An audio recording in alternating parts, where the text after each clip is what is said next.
Let's start just by reading the sentence.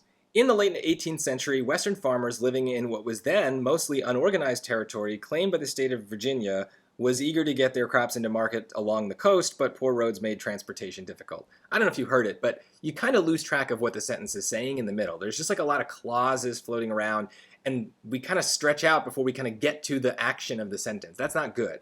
So this is why don't just go in reading the sentence blindly, okay? Have a purpose as you read it. If we had done the opposite here and looked at the answer choices first, we would probably think that this is testing verb agreement, right? Singulars versus plurals, because that's what's changing. The tense is changing, but also singular and plural, right? Choice A is was, that is a singular verb. Choice B is were, that is plural. Is singular, has is singular. So we see this difference, and this is now going to let us look at the sentence in a new way. We're not just reading, we're reading with a purpose. We're looking for the subject of this verb.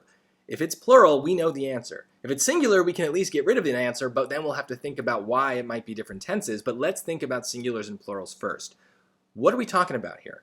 What is eager to get their crops to market? Well, it's got to be the farmers, right? And look, all of this stuff here, living in what was then mostly unorganized territory claimed by the state of Virginia, it's a lot of prepositional phrases and extra pieces of information all describing the farmers, but really this sentence comes down to this. Western farmers were eager to get their crops into markets. That's the sentence. And so were is the right answer because it's plural, and so is farmers. There's a grammatical reason. But if we can look for that subject and find it, we can even just hear that that's the right answer. That's how good this rule is. Our brain is really good at telling what's right and wrong when we have simple sentences. The SAT, of course, is going to give us complex ones like this. So don't go in blindly.